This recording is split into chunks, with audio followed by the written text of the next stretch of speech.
प्रस्तुत छ नेपालका प्रथम जननिर्वाचित प्रधानमन्त्री विश्वेश्वर प्रसाद कोइराला बीपी कोइरालाको जीवनी।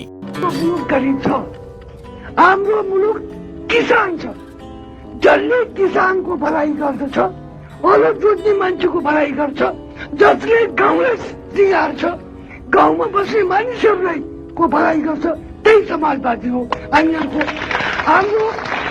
हाम्रो समाजवाद भनेको गाउँका जनताको भलाइ जुन नीति र कार्यक्रमले हुन्छ, त्यही नीति चाहिँ नै हाम्रो दृष्टिमा समाजवादी नीति र कार्यक्रम हो।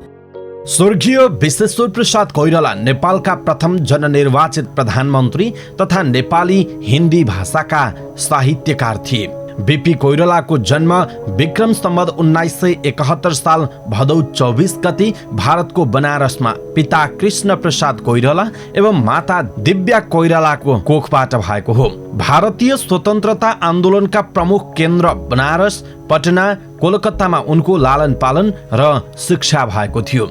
उनले आफ्नो जीवनको लामो समयसम्म नेपाली कांग्रेसको नेतृत्व सन् 1959 देखि सन् 1960 सम्मको नेपालको प्रधानमन्त्री र नेपालमा प्रजातन्त्र स्थापना गर्नका लागि राजनीतिक नेतृत्व प्रदान गरेका थिए। नेपाली भाषा साहित्यमा उनले मनोवैज्ञानिक कथाहरूको नयाँ प्रयोग गरे। म प्रधानमन्त्री छँदा मैले अटोट गर्न सकेको थिएँ कि मेरो परिवारको जस्तो व्यवस्था यहाँका गरिब भन्दा गरिब परिवारलाई पनि 15 वर्षमा उपलब्ध गराउन सक्छु भन्ने अटोट मैले गरेको थिएँ। अब कुन प्रधानमन्त्रीले आज भन्न सक्छ कि 15 वर्षमा त्यो प्रधानमन्त्रीको परिवारको जस्तो अवस्था प्रत्येक परिवारहरूलाई यहाँ हुन सक्छ भनेर? त्यो सम्भव छैन। विश्वेश्वर प्रसाद कोइराला राजनीतिक जीवन त्यतिखेर भारतमा चलिरहेको भारतको स्वतन्त्रता आन्दोलनबाट भयो। आन्दोलनमा लागेकै कारण विश्वेश्वर प्रसाद र उनका भाइ मातृका प्रसाद कोइरालालाई 1930 मा 3 महिनासम्म बेलायती सरकारले कैद गर्यो। त्यसपछि नै प्रजातान्त्रिक समाजवादी आन्दोलनका नेता नेपाली कांग्रेसका संस्थापक जननायक बीपी कोइरालाको राजनीतिक जीवनको सुरुवात भएको थियो। तत्कालीन समयका प्रभावशाली अन्तर्राष्ट्रिय व्यक्तित्वहरू टर्कीका कमाल पासा, चीनका डाक्टर सन यात सेनको उदय र अन्तर्राष्ट्रिय घटनाहरू सोभियत रुसको कम्युनिस्ट आन्दोलन, जापान शक्ति राष्ट्रका रूपमा स्थापनाले उनको जीवनमा गहिरो प्रभाव परेको थियो। दोस्रो विश्वयुद्ध, जर्मनमा हिटलरको उदय एवं पतन पनि सोही कालखण्डमा भएको थियो। राष्ट्रिय र अन्तर्राष्ट्रिय रूपमा अस्थिर एवं दुई ध्रुव बीचको शीत युद्धको समयमा उनी राजनीतिक रूपमा सक्रिय भएका थिए। उनको स्वर्गारोहण 2039 सालको साउन 6 गते 68 वर्षको उमेरमा क्यान्सर रोगबाट काठमाडौँमा भएको थियो। तत्कालीन एकतन्त्रीय राणा शासनका कारण उनको परिवारले भारतको बनारस प्रवासमा चरम कष्ट पाएको थियो। बेलायती साम्राज्य भारतमा रहेसम्म नेपालबाट राणाशाही उन्मूलन गर्न सकिँदैन भन्ने मान्यताका कारण भारतीय स्वतन्त्रता आन्दोलनमा उनी संलग्न भएका थिए। भारतीय स्वतन्त्रता आन्दोलनको दौरानमा सन् 1942 को भारत छोडो आन्दोलनमा पक्राउ परी हजारीबाग जेलमा बस्दा भारतका प्रथम राष्ट्रपति डाक्टर राजेन्द्र प्रसाद, जयप्रकाश नारायण, राम मनोहर लोहिया लगायत भारतका नेताहरूको सामिप्यता प्राप्त गर्ने मौका उनले प्राप्त गरेका थिए। बीपी बालक अवस्थादेखि नै चनाखो, तीक्ष्ण, अध्ययनशील र अति महत्वाकांक्षी थिए। बीपी कोइराला 20औं शताब्दीको पश्चिमी स्वतन्त्रता, मानवीय स्वतन्त्रता, प्रतिष्ठा तथा मानवाधिकारबाट प्रभावित हुनुका साथै महात्मा गान्धीको अहिंसावादी सिद्धान्तबाट पनि अभिप्रेरित भएको देखिन्छ। बीपीको आफ्नो अध्ययनको थालनी बनारसबाटै भएको थियो। टेढीमा आएपछि टेढी हाजीको बागमा जग्गा किनेर कृष्ण प्रसादले स्कुल र छात्रावास बनाए। विश्वेश्वरको अध्ययन यहीँबाट राम्रोसँग थालनी भयो। तर बीपी टेढीबाट बनारस जान चाहन्थे। उनलाई बाटो खर्च दिन नसक्ने अवस्थाले गर्दा यो समस्या हल गर्नका लागि सानी आमासँग भएको मुन्द्री र बहिनी नलिनीले पनि मुन्द्री दिएपछि बीपीले चिउरा र गुडलाई पोको पारेर बाटोमा खानाका लागि लिएर बनारसतिर लागे। यो सुन बेचेर प्राप्त रकमले स्कुलमा भर्ना भए बीपीले मेट्रिक पास दोस्रो श्रेणीमा गरे। मेट्रिक पास गरेपछि कलकत्ताबाट अध्ययन गरोस् भन्ने कृष्ण प्रसादको चाहना थियो, तर बीपी कलकत्ता भन्दा बनारस नै राम्रो मान्दथे र उनले बनारसमै पढ्न थाले। 12 पास पनि बीपीले बनारसबाटै गरे। सन् 1934 मा बीपी राजनीति शास्त्रमा स्नातक भए। यिनले कानुनमा स्नातकको उपाधि पनि पाएका थिए। बीपी को विवाह पनि साधारण रूपमा भएको थियो। उनले झापाका बडा हाकिम कमल प्रसादकी छोरी सुशीलासँग विवाह गरेका थिए। विवाह गर्दा पनि बीपी को आर्थिक अवस्था निकै कमजोर थियो। उनका साथी देवेन्द्रसँग 400-500 रुपैयाँ लिएर विवाह सुसम्पन्न गरे। बीपी को विवाहमा आमा बाबु दुवैको उपस्थिति थिएन। दाम्पत्य जीवन पनि सुखमय रह्यो। उनीबाट 3 छोरा र 2 छोरी जन्मिए। बीपी को राजनीतिको थालनी पनि रहस्यमय छ। उनी सर्वप्रथम आतंकवादमा देखिए। उनलाई बेतियामा भएको हिंसा, हत्या र डकैतीको केसमा 4 महिना 1930 मा थुनामा बस्नु पर्यो। मोतिहारीको डकैतीको केसमा पनि नाम मुछिएको थियो, तर त्यसमा यिनको सहभागिता थिएन र सफाई पाए। यिनको राजनीतिक प्रभाव सर्वप्रथम मार्क्सवादमा परेको थियो। उनी बम्बई पनि गएका थिए र उनले मार्क्सवादका कृतिहरूको अध्ययन पनि गरेका थिए। कृष्ण प्रसाद कांग्रेसी संस्थामा आबद्ध थिए। राजनीतिमा पनि कृष्ण प्रसादको छाप बीपीमा परेको थियो। पटनामा बस्दा यिनले नरेन्द्र, लोहिया र जेपी जस्ता भारतीय नेताहरूको सम्पर्कमा गए। पछि यिनीहरूसँगको सम्पर्कले गर्दा बीपी पार्टीमा पनि आबद्ध भएका थिए। भारतमा जब अंग्रेजलाई भारत छोड भन्ने आन्दोलन भयो, त्यस समयमा बीपी धेरै पटक जेल पनि गए। अंग्रेजले भारत छाड्नै पर्यो। भारत स्वतन्त्र भयो। भारतीय आन्दोलनको प्रभाव छिमेकी देशमा पनि परेको थियो। नेपालमा पनि राणाले गरेको अत्याचारबाट नेपाली जनता मुक्त हुन चाहन्थे। जनचाहनालाई बुझ्दा साहित्यकार तथा लेखकको यस्ता बेलामा चुप लागेर बस्ने अवस्था थिएन। धरणीधरले नैवेद्य लेखेका थिए। कृष्णलाल अधिकारीको मकै खेती जस्ता कृतिको जन्म पनि भयो। कृष्णलाल अधिकारीले मकै खेती लेखेकोमा सरकारले जेल चलान पनि गर्यो र उनको जेलमै मृत्यु भयो।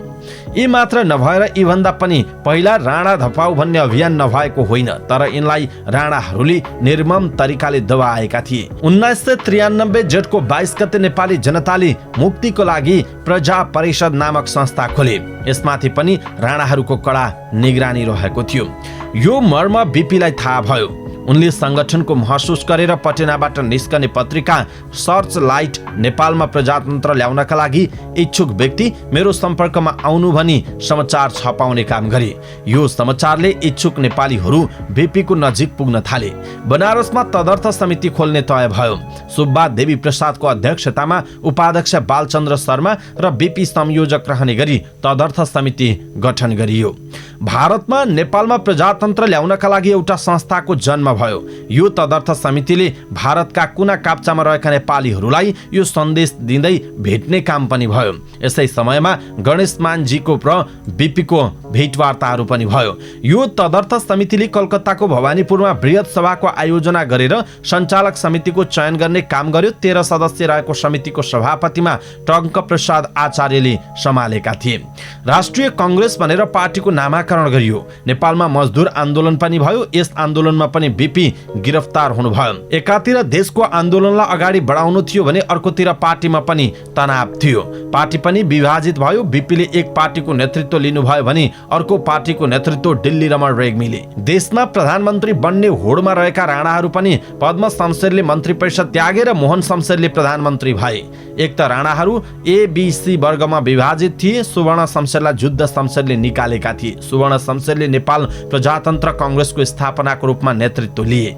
मोहन शमशेरले पार्टीहरूलाई प्रतिबन्ध लगाए। बीपी पार्टी सुदृढीकरणका लागि भूमिगत रूपमा नेपाल आएका थिए, तर पक्रिए र जेलमा राखिए। यहाँ पनि बीपीले अनसनमा बस्नु पर्यो। रिहाई भएपछि देशमा प्रजातन्त्र बहाली गर्न संघर्ष बिना सम्भव नहुने देखेर बीपीले संघर्षका लागि आह्वान गरे। परिवर्तन क्रान्तिकारी परिवर्तन हो।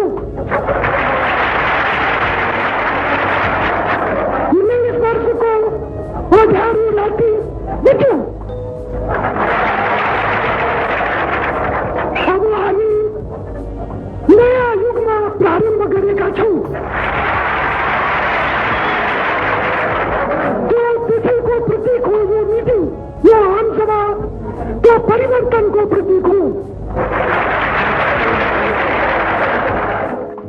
बीपी 2007 सालमा दिल्लीमा सम्झौता भयो र प्रजातान्त्रिक सरकारको गठन भई मनमोहन शमशेरको प्रधानमन्त्रीत्वमा बीपी गृहमन्त्री बने। यो मन्त्रीमण्डल त्यति टिकाउ हुन सकेन। 2008 सालमा मातृका प्रसाद प्रधानमन्त्री भए। मातृका र बीपीमा मनोमालिन्यता बढ्न थाल्यो। मातृका दरबारतिर ढल्किएर अलग्गै पार्टी खोले। नेपाली कांग्रेसको 6औं महाधिवेशनमा बीपीले चाहेको समाजवादी अर्थनीति लागू भयो। विक्रमसम्म 2011 सालको चैत 1 गते राजा त्रिभुवनको स्वर्गारोहण भयो। महेन्द्र राजा बनेपछि संविधान सभा नगराउने छाड देखियो। बीपीले संविधान सभाको चुनाव गराउन चाहँदै पनि राजाले प्रधानमन्त्री परिवर्तन गर्दै संसदीय चुनावको घोषणा गरे। बीपीले परिस्थितिलाई अध्ययन गर्दै चुनावलाई स्वीकार गरे। चुनाव भयो। नेपाली कांग्रेसले बहुमत ल्यायो र बीपी प्रधानमन्त्री भए। नेपाली कांग्रेसको सरकारलाई पतन गराउनको लागि ठूलो षड्यन्त्र भइरहेको थियो। 2017 सालको पौष 1 गते तरुण दलको उद्घाटनको भाषण गर्दा गर्दै बीपी लगायतका नेताहरूलाई गिरफ्तार गरियो। पार्टीहरूमा प्रतिबन्ध लगाइयो। अन्तर्राष्ट्रको दबावलाई पनि महेन्द्रले सुनेनन्। राजबन्दीलाई पत्र पत्रिकामा पढ्न पाउने छुट हुनुपर्ने, राजबन्दीसँगै बस्न पाउने, खेल खेल्ने व्यवस्था, भेट्न आउनेले भेट गर्न पाउनुपर्ने सुविधा, न्याय पाउनका लागि अदालत जान पाउने सुविधा केही नभएकाले बीपीले यी सुविधाका लागि अनसन बसे। न्यायालयमा जान पाउने सुविधा भने सरकारले दिएन, तर अरू माग राज्यले प्रदान गर्यो। यसरी सुन्दरी जल जेलमा 8 वर्ष बस्दा बीपी बिरामी परेका थिए। उपचारका लागि विक्रमसम्म 2025 साल कार्तिक महिनामा उनी रिहा भए। भारतमा उपचार गराएर पुनः बीपी नेपाल आए, तर भारतको उपचारले मात्र नहुने भएपछि बीपीले युरोप जाने राहदानी माग गरे, तर त्यो नेपाल सरकारले दिएन र भारतैबाट राहदानी मिलाएर युरोपमा गएर उपचार गराएर फर्किए। देशमा प्रजातन्त्र पुनर्बहाली गर्न सशस्त्र क्रान्तिको महसुस गरेर बीपीको नेतृत्वमा सशस्त्र क्रान्ति भयो, तर क्रान्ति सफल हुन सकेन। बीपी भारतमा रहन पनि इन्दिरा गान्धीको विस्तारवादी नीतिले गर्दा कठिन भएको विश्लेषण गरिन्छ। देश नै नरहने हो कि भन्ने आशंकाले गर्दा बीपीले राष्ट्रिय मेलमिलापको नीति लिएर 2033 साल पौष 16 गते नेपाल आए। नेपाल फर्कने क्रममा बीपीलाई देशद्रोह र राजद्रोहका मुद्दा चलाइयो। पञ्चहरू कुरले फाँसीको सजाय माग गरियो, तर 2034 सालमा राजा वीरेन्द्रले उपचारका लागि अमेरिका जाने र सरकारी खर्चमा उपचार गराउने भन्दै रिहा गरियो। बीपीले उपचार गराएर भारत हुँदै नेपाल फर्किए। जेलमा रहँदा होस् तथा बाहिर जाँदा होस्, बीपीको चिन्तन देशमा प्रजातन्त्र र समाजवादको स्थापनाका लागि सङ्घर्षरत रह्यो। सिडनीमा भएको समाजवादको सम्मेलनमा पनि बीपी सहभागी भए र समाजवादकै लागि वकालत गरे। 2036 सालमा राजा वीरेन्द्रबाट सुधारिएको पञ्चायत वा बहुदल रोज्ने भनेर जनमत संग्रहको घोषणा गरियो। जनमत संग्रहहरूमा पनि नेपाली जनताको चाहना पूरा हुन पाएन। बाजी पञ्चहरूले नै मारेका थिए। 2038 सालको वैशाखमा सुधारिएको संविधान अनुसार चुनाव हुने भयो। यसरी बीपीको सारा जीवन सङ्घर्षरत नै रह्यो। देशकाल परिस्थिति बुझेर देशलाई प्रजातन्त्र र समाजवादमा लाने बीपीको जुन अठोटता थियो त्यो भने उनको जीवनकालमा पूरा हुन सकेन। तर भाइ गिरिजा प्रसाद कोइरालाको नेतृत्वमा नेपालमा गणतन्त्र नै बहाली भयो। यसको संरक्षण र सम्वर्धन गर्ने काम अब सबै नेपालीको काँधमा आइरहेको छ। यति बेला नेपाल संघीय लोकतान्त्रिक गणतन्त्रको अभ्यासमा रहेको छ। त्यसो त बीपीको जीवनलाई निहाल्ने हो भने राजनीतिक योगदान मात्रै होइन, उनको साहित्यिक योगदानको पनि अध्ययन गर्नुपर्दछ। उनलाई नेपाली साहित्यिक लेखन भन्दा पहिला उनमा अंग्रेजी र हिन्दी कथा उपन्यासको अध्ययनमा रुचि थियो। उनी हिन्दी साहित्यका साहित्यकारहरू शान्तिप्रिय द्विवेदी, रामकृष्ण दास, जयशंकर, मैथिली शरण गुप्ता, सुमित्रानन्दन पन्त, मुन्सी प्रेमचन्द्रसँग साहित्य लेखन र अध्ययनको सिलसिलामा उनको सम्बन्ध बढ्दै गएको थियो। यिनले कृतिहरूको अध्ययन गर्ने मात्र होइन, यसलाई व्यवहारमा उतार्ने बानी भएकाले उनलाई हामीले कहिले फ्रायडवादीको रूपमा, कहिले छायावादी, कहिले यौनवादी, कहिले मनोविज्ञानवादी, कहिले आदर्शवादी, कहिले रहस्यवादी, कहिले आध्यात्मवादी, कहिले नियतिवादी आदि विविधवादीको रूपमा पाउँछौँ। उनको लेखनको थालनी पनि हिन्दी भाषाबाट भयो। लेखनको थालनी 16 वर्षको कलिलो उमेरमै भएको थियो। चन्द्रवदन नेपालीको उनको पहिलो कथा हो। कथा कुसुमा, श्वेत भैरवी, दोषी चस्मा बीपीका कथा कृतिको रूपमा अध्ययन गर्न पाइन्छ भने फुटकर कथाहरू पनि विभिन्न पत्रिकामा पढ्न पाइन्छन्। 3 घुम्ती, नरेन्द्र दाई, सुम्निमा, मोदी आइन, हिटलर र यहुदी र बाबु आमा र छोरा बीपीका उपन्यासहरू हुन्।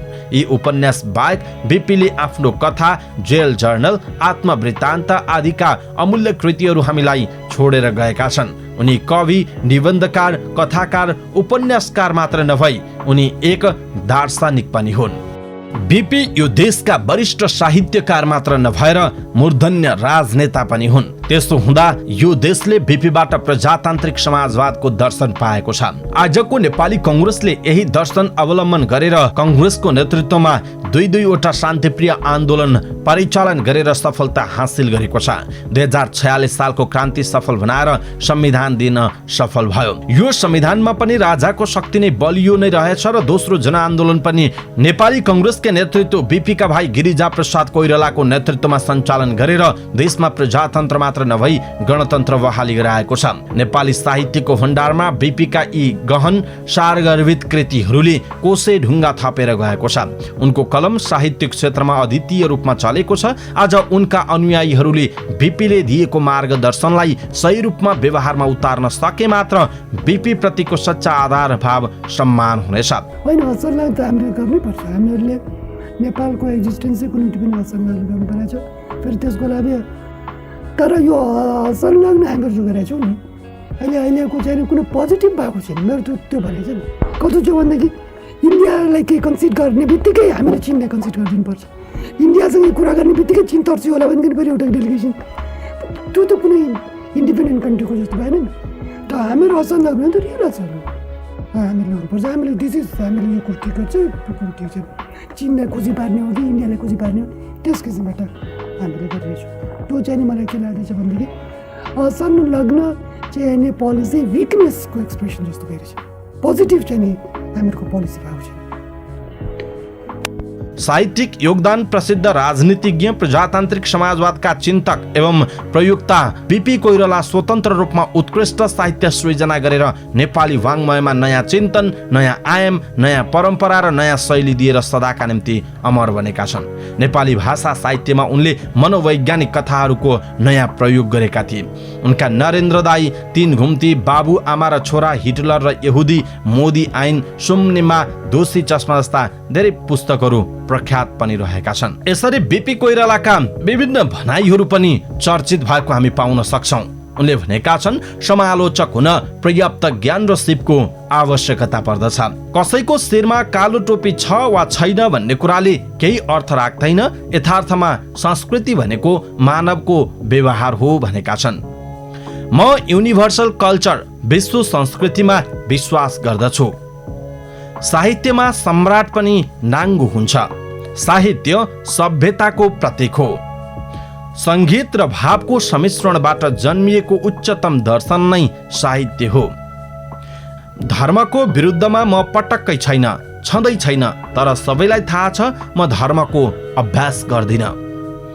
तानाशाही व्यवस्थालाई प्रजातान्त्रिक संज्ञा दिने प्रयत्न गर्नु एउटा असत्यलाई अर्को असत्यले ढाकछोप गर्ने प्रयत्न गर्नु हो।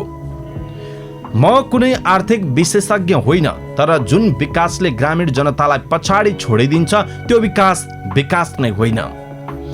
देश भन्नुहोस् वा राष्ट्र, त्यो भूगोल होइन, त्यो यथार्थमा जनता हो। समाजको कुनै वर्गले अन्यायको अनुभव गरेसम्म राष्ट्रको जग मजबुत हुँदैन।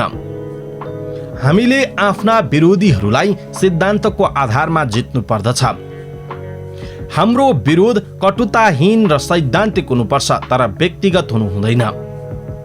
हामीले आफ्नो सिद्धान्त त्यागेर कोहीसँग पनि सम्झौता गर्नु हुँदैन। प्रजातन्त्र नभए देश रहँदैन, राजा रहँदैनन्, हामीहरूको त कुरै भएन। मलाई विश्वास छ नेपालमा फेरि प्रजातन्त्र आउनेछ। प्रजातन्त्र बिना देश रहँदैन। राष्ट्रियता माटो होइन, जनताको सामूहिक भावना र विचार हो। राष्ट्रियता र प्रजातन्त्र अविभाज्य छन्। जीवन नै एक सुनिश्चित जोखिम हो। मेरो राजनीतिक जीवन खुलेको पाना हो।